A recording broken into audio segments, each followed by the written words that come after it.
নবীন, এ তোমার কেমন আচরণ বাবা? কাল রাত থেকে তুমি কিচ্ছুটি মুখে দাওনি, গঙ্গা চান করনি, পুজো করনি, কেন এমন ধারা করছো বাবা?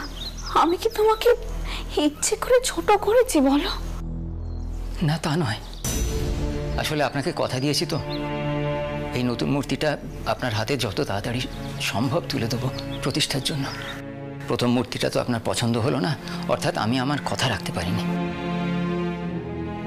দিন রাত জেগে যদি না কাজ করতে পারি তাহলে তো আবার কথার খেলাপ হবে রানীমা। নবীন, আমি চাই ঠাউর তোমার মনে সব দিতে দ্বন্দ্ব ভুলিয়ে দিন।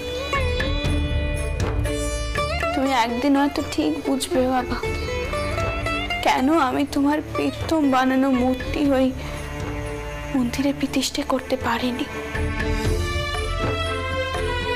তোমাকে ছোট করার যে কোনো স্বাদ আমার নেই বাবা।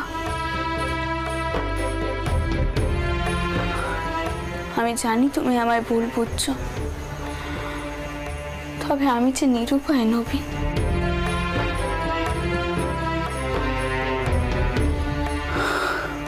ঠাকুর তোমায় শক্তি দিন, এই কামনাই করি।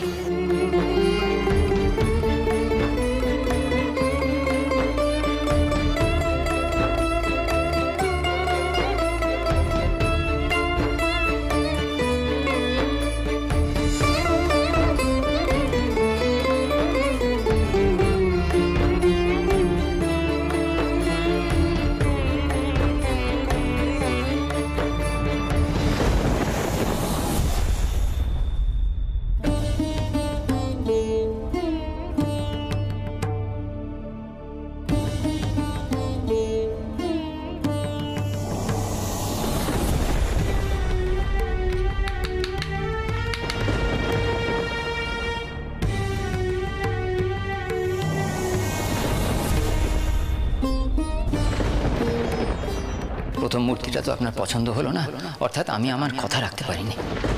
এই নতুন মূর্তিটা আপনার হাতে যত তাড়াতাড়ি সম্ভব তুলে দেবো।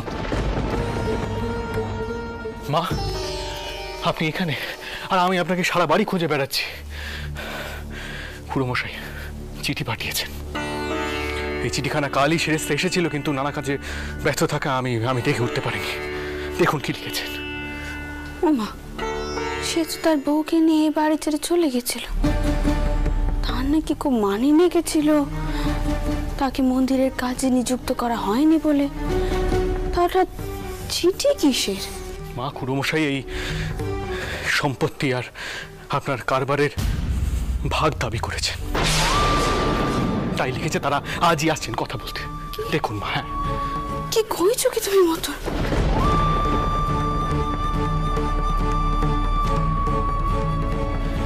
আমি আপনাকে আগেই বলেছিলাম খুড়োমশাই একটা নকল রূপ ধারণ করেছেন।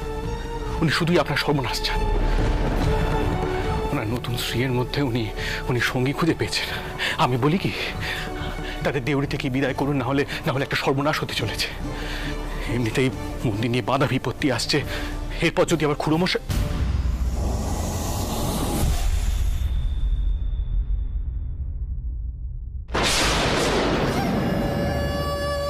কি হলো মধু, থামলে কেন? বলো, আর কি কি পরামর্শ তুমি বৌঠানকে দেবে বলো।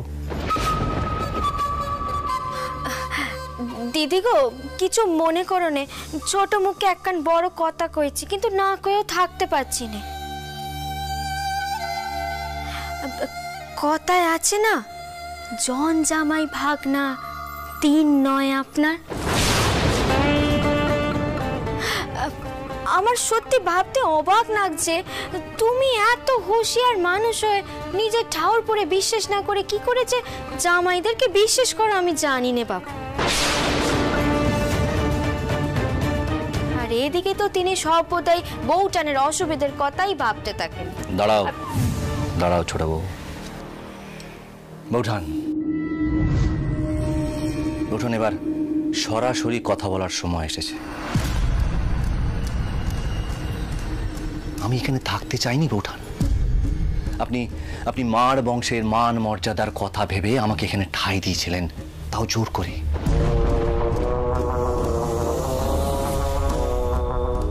কিন্তু কিন্তু আমি দেখলাম যে আমার সম্মান নিয়ে আপনার কোনো মাথা ব্যথাই নেই। তাই নতুনভাবে শুরু করার উদ্দেশ্যে মূলত আমি ছোট বউকে নিয়ে তীর্থে বেরিয়েছিলাম। বাবা বিশ্বনাথের মন্দিরে পুজো দিলাম। আর আর বৌঠান, তখনই মনে হলো যে আমি যদি আপনার নামে একটা মামলা করি যে আপনি দীর্ঘদিন ধরে আমার নামে করা আমার মহল, আমার কারবারের অংশ একাই ভোগ করছেন, তাহলে মার বংশের মান সম্মান কোথায় যাবে বৌঠান? উপরন্তু এই শহরে আপনি এখন বিখ্যাত।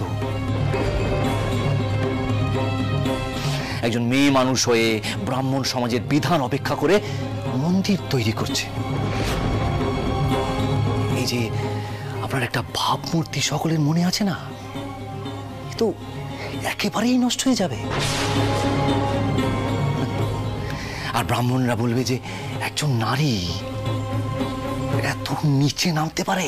ব্যাস, আর একটা কথা নয় খুড়োমশাই, এতক্ষণ আমি চুপ করেছিলাম, কিন্তু আর একটা কথা বললে আমি আমার ভদ্রতাটুকু রাখতে পারবো না। লেঠেল দেখে আপনাদের দাঁড়াও মতুল, তুমি এত উত্তেজিত হয়নি। তা ভাই, তোমার এখন কি কি চাই বলো? আপাতত আমার মহলখানা, এরপর হয় আপনার কারবারের অংশ, না হলে কিছু মূলধন। কি জানেন বৌঠান, আমার শরীরেও এই বংশেরই রক্ত বইছে, তো একটা মর্যাদা তো আছেই। থাক ভাই থাক, মান মর্যাদার কথা অন্তত তুমি করে নি। এই বংশের মান মর্যাদা সবকিছু রক্ষা করার ভার আমার সৌর ঠাউর আমাকে দিয়েছিলেন। আমি চাইনি বংশের মধ্যে শত্রুতা বাড়ুক আর বাইরের মুখটা জানুক। আর তাছাড়া তোমার দাদা নিজেই তোমার এত দোষ থাকা সত্ত্বেও তোমাকে নিজের ভাই বলেই মানতে। তোমরা যাও, গিয়ে অপেক্ষা করো, আমি কইছি তোমাদের মহলখানা খোলার জন্য। এসো ছোট বউ, এসো।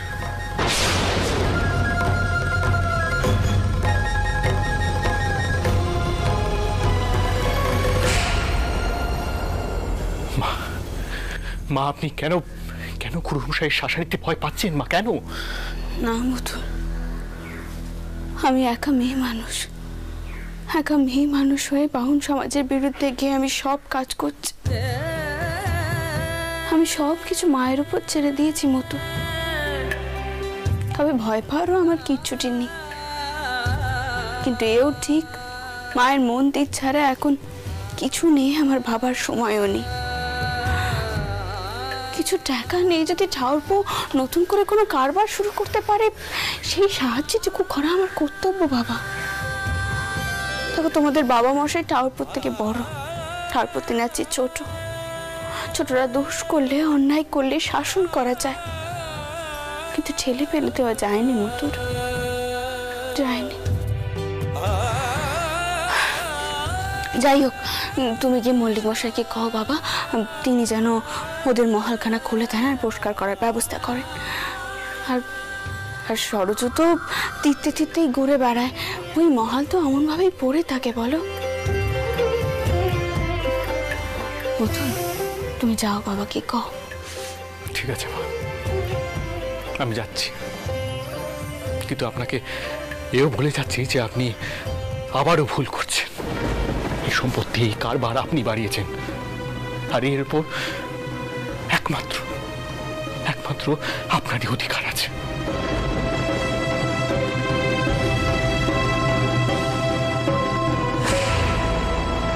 এই সম্পত্তি, এই কারবার, এই সবকিছু চিন্তা থেকে যে আমি মুক্তি চাইছি।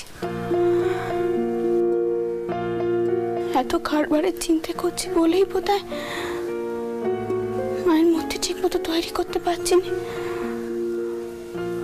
তো এখনো নিজেকে মায়ের চরণে সঁপে দিতে পারেনি চিব্বতন। কেউ কি এমন আছে যিনি আসবেন, এসে আমায় শাসন করে কইবেন, রানী আসক্তি ত্যাগ কর, শুধু মায়ের চিন্তাই কর।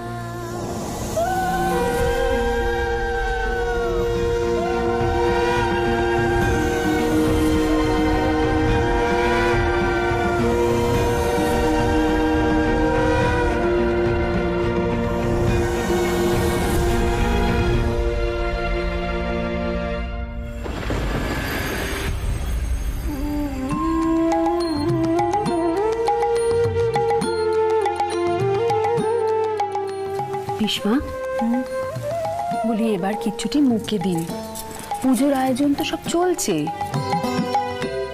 বউ, বলি ছোট ঠাকুরের কোনো খবর পাওয়া গেল? এখনো তিনি এলেন না কেন বলো দেখি? পিসিমা, রতন সাকরা এসছে মা জগদ্ধাত্রীর সাজের গয়না নিয়ে। কই হে রতন, বাইরে দাঁড়িয়ে কেন? ভেতরে এসো। পেন নাম মা, পেন নাম গিনিমা। কর্তাবাবু বলছিলেন যে 5 ভরির হার হবে মায়ের জন্য, সঙ্গে মুকুট, চূড়, বালা। রসো রসো, তুমি ওখানে বসো একটু। বলি ছোট ঠাকুরের কাছে কোনো নোক পাঠানো হয়েছে দিগম্বর? না পিসিমা, আমি লোক পাঠাতে পারিনি। আসলে তুমি তো জানো যে পুজোর কাজে আমি এতটাই ব্যস্ত যে। হ্যাঁ, বলি কি দিগম্বর, ও কাজের কথা পরে হবে কোন।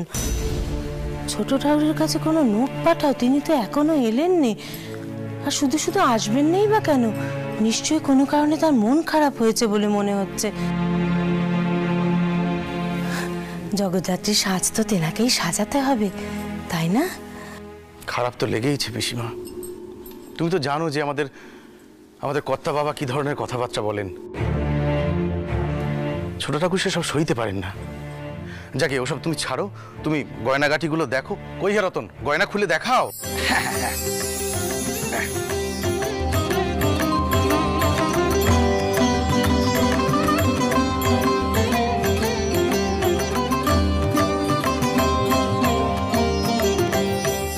এই হচ্ছে মায়ের মুকুট।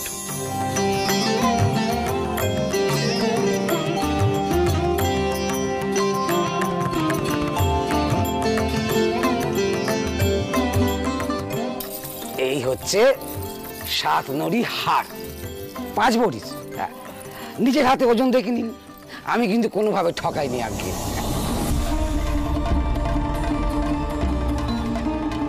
এই হচ্ছে চূড় আর বালা। বাহ,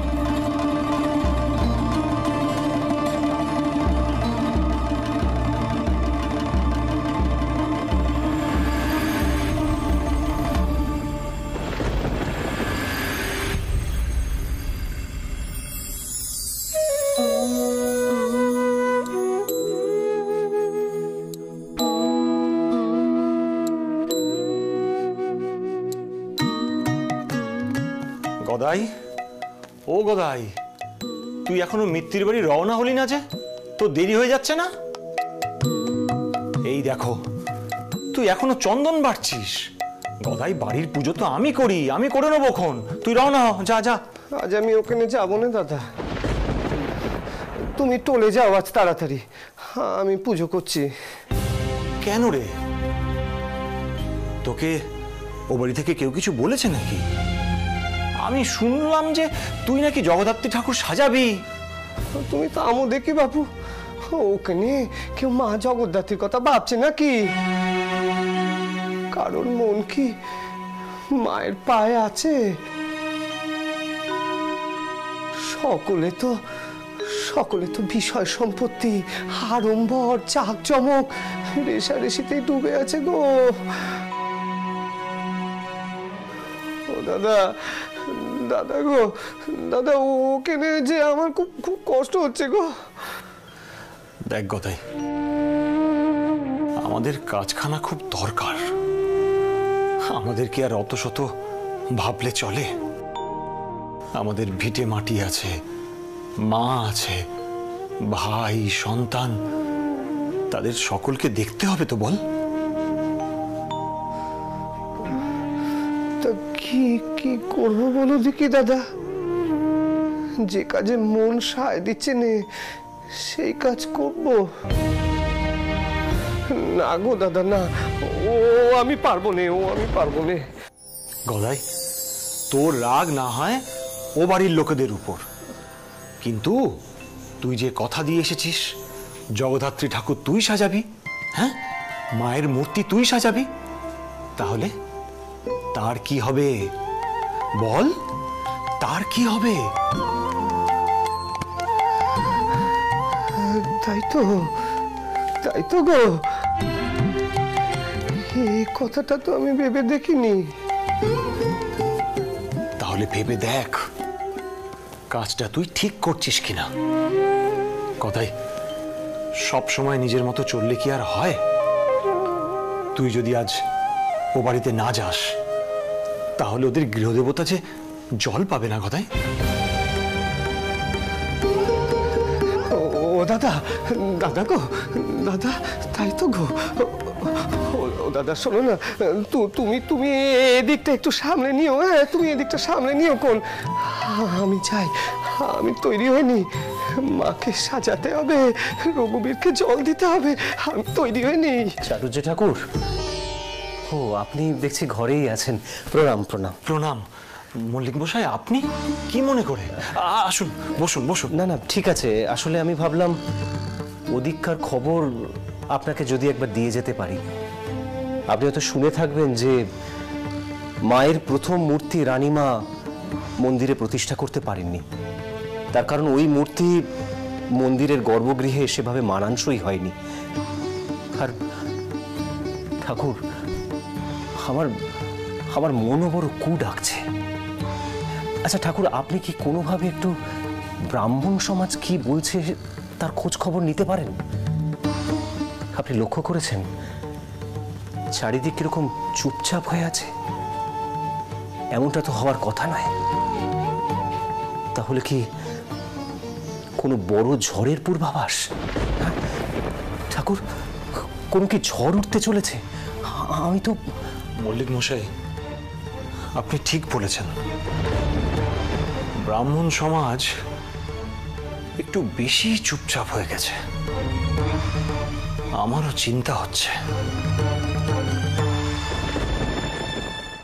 আমার কেন জানি মনে হচ্ছে ছোট ঠাকুরের খুব অভিমান হয়েছে, নইলে তিনি মাকে সাজাতে আসবেননি কেন? এমন তো তিনি করেন না। তুমি যত তাড়াতাড়ি সম্ভব তেনার কাছে লোক পাঠাও, আর তাকে এটা খবর করো তিনি যেমন করে ইচ্ছে মাকে সাজাবেন। আমরা কেউ কিচ্ছুটি কইব না, কোনো বাধা দেব না। লোক পাঠাও দেগম্বর। আচ্ছা ঠিক আছে, তুমি উতলা হয়েও না, আমি নায়েব মশাইকে বলছি ছোট ঠাকুরকে খোঁজ নিতে লোক পাঠাতে। তাই করো বাবা দেগম্বর, তুমি তাই করো। যত তাড়াতাড়ি সম্ভব তেনাকে নিয়ে আসো, আর দাদা এসে পড়ার আগে যেন প্রতিমার সাজ সম্পন্ন হয়ে যায়। আমি তাহলে বড্ড বাঁচি বাবা দেগম্বর। তাই করো, দেরি করুন। কই গো, কই সকলে? ওই তো তিনি এ পড়েছেন। আসুন। কই গো? তো এই তো। ও টান্দি গো, তোমার শরীর গতিক সব ভালো তো? খুব ভালো আছি, খুব ভালো। বাহ বাহ বাহ। তা এগা বলি, মাকে কখন সাজানো হবে গো? তুমি এতক্ষণ আসনি যে বড়, হ্যাঁ? আমার কত চিন্তা হচ্ছিল জানো তোমার জন্য। সত্যি কথা কইব, এত আড়ম্বর আমি সইতে পারি নে গো, তাই ভেবেছিলুম আসবো নে। তারপরে ভাবলুম, মা কি দোষ করলে? মাকে কেনে ঠিক সাজটা সাজাবো নে, তাই চলে এলুম। যাক, আমি টাউর ঘরে যাই। হ্যাঁ, টাউর ঘরে যাই, তারপরে নয় বাবা যাবে। যাই গো, চাই। ছোট ঠাউর, বলি কি, তোমার যেমন করে ইচ্ছে তেমন করে মাকে সাজিও, তোমার মনের মতন করে। হ্যাঁ, আমরা কেউ বাধা দেব না, আমি বলছি।